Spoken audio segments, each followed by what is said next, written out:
Doesn't look much different than yesterday morning. Except everything's frosty this morning. Clouds are moving.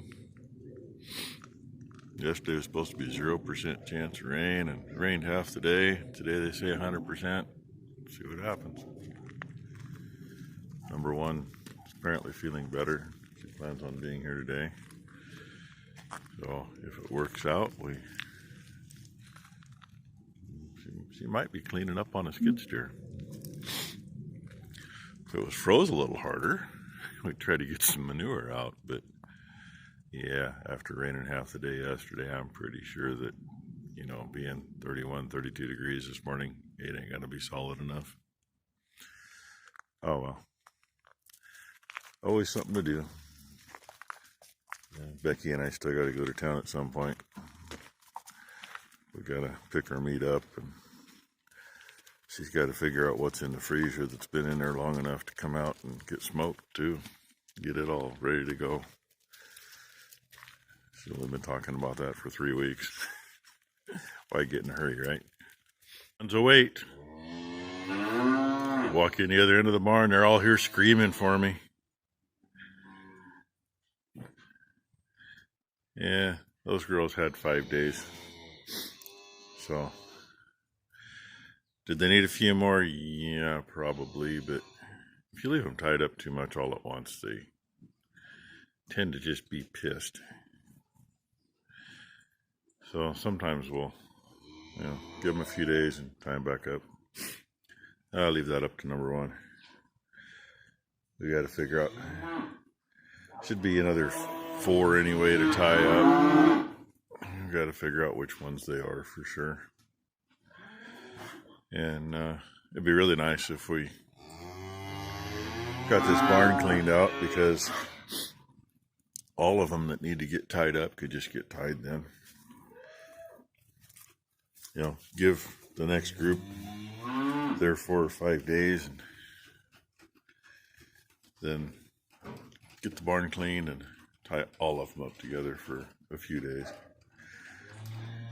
I don't know about Jackson here. I walk down here and he runs around, runs away. Sometimes he's all right with me. He didn't like me in there making sure that water lines were drained the other day. There, bud. Chicken, chicken, chicken.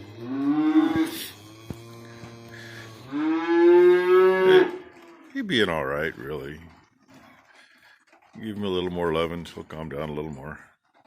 Who made her today? She's out of wind though. It's just wrong to breathe outside today. The humidity's so high. It's raining. The thermometer says it's 40 frickin' degrees, but man, I don't feel it. This is the cover off our salt and mineral feeder out of the feed barn. That old aluminum, been on there for about 30 years. Originally it was pop riveted on, and I didn't know that it does. Yeah, she didn't know that we made this the smart way. A little stiff, because it's been in there 30 years. Okay, but 23 years, I never knew that. Both ends are pinned in the set screw, because it fits between the post. The post actually comes to about here on it, and this goes into a bracket on the post. Because originally we made it so we did everything from outside the barn. Just wing it up, and it had a rod in the middle to prop it with. You passed me, it's behind that. And No, it's behind she's leaving stuff over too when she still needs I it. didn't know that this one was here. We may have to do a little patchwork on it though. I know what that spot is. That's where the rod used to go through. It was through with a clip on it, and used it like a car hood prop. Yeah, but that broke But, off 15 years ago. It broke off a long time ago. Yeah. Anyway, I was pleasantly surprised to find that this one was actually free. I barely bumped it and it was out. This side works easy. The other side, not so much, but it's still set screws drilled loosened, and I tap this back with a hammer, and I can kind of move it by hand now. But we're going to reskin it. That's the piece of tin we had underneath the irrigation pump. Do a little straightening on it. I don't think there's any holes in it. I think it's just crinkled. I have one other piece, but it's all white. I don't want to go by there in the summer in the sun and get blinded going by it. So this will be that nice dirty white on the bottom. And yes, it got hosed off. A little bit of junk on it. This crap's off the shop floor. But, you know, a dirty blue on top. So works for me. And then I don't care if we use the white piece we got that happens to be the same size as that one, just not readily accessible at the moment. I don't care if we use it down underneath the irrigation pump, because I'm not going to be in a position to stand there and stare at that sucker when the sun's out. So, yeah, more screws to take out. Probably go ahead and bop off the pop rivets that are still showing. Clean it up so we're down to a decent surface. And I'm not real sure what I want to do down there. Well, I'm going to have some salt and mineral to scrape up now. Hate to waste a new hunk of tubing, but you know, we'll see what we find. Morning. Now the sun's shining. Actually, rain while we were eating lunch. It's snowing. A little bit ago. Yeah, she just said it was snowing a little bit ago. Seen some pictures up the other side of Banks, up in the hills above where she lives, where there's snow. This never got painted before, I don't believe, because there wasn't a spot of paint on it. So, what the heck, you know. And this bottom piece I replaced. I didn't cut it clear at the tube because I wanted to leave the hooks and I didn't want to mess with them. And that end was good. So what the heck, right? And I pieced it together. The other side's smooth, that the tin will go on. Yeah, what is it, about 7-inch piece there, and I think it's a 30-inch piece, something like that, to there. They're both a little lighter tube, but that's fine. And this other one's a heavy piece, new piece. But I'm gonna let her sit here for a little bit and get this side to dry enough we can flip it over.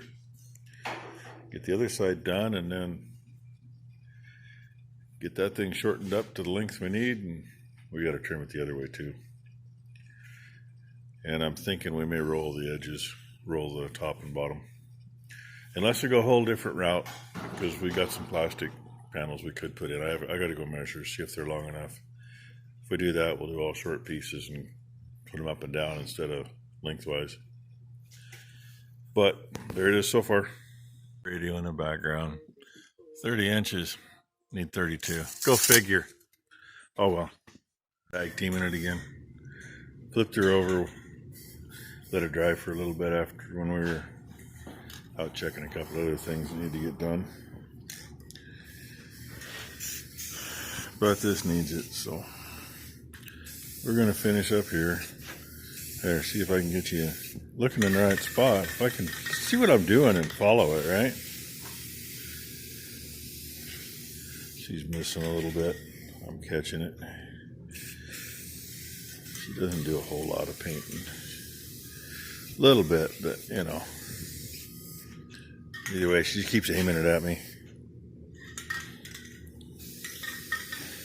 And if we go over it enough, right? If we each go over it 10 times, it ought to have a good layer, right? Get enough paint on the outside, maybe when the metal finishes rusting out underneath it, it'll still hold up. Sounds good to me, right? Worst frickin' things on this stuff is put any metal near salt and mineral. If one don't get it, the other one does. But really, I'm surprised it's held up as many years as it has. Sounds like she's about out. I ain't got much left either, but looking for any light spots. I think we got everything covered good enough, but you know, and that stuff that's about half rust, well, she knocked the loose stuff off. This stuff will kind of work into it, hopefully. Most paint will kind of work into it and bridge it. That's my plan anyway. Well, the last one of the next three, she's been standing here pretty calm, but the other two went totally berserk. It took all three of us to get them tied up there. Lockups are nice. You lock them in here, get the halters on. And she's actually been standing here calmly for probably 20 minutes or better. Number one, standing up there in the feeder waiting for a rope to show up. And number two is going to see if she can get her knee whacked again. It's all self-inflicted, folks. She didn't have to run herself into it. Well, anyway, my phone's about to die, so this might be the very end of the video for today. So thank you all for watching. We're going to finish up that cover for the feed barn tomorrow. Paint's still drying, so I didn't want to lay the sheet on there and start cutting it and take out the paint off.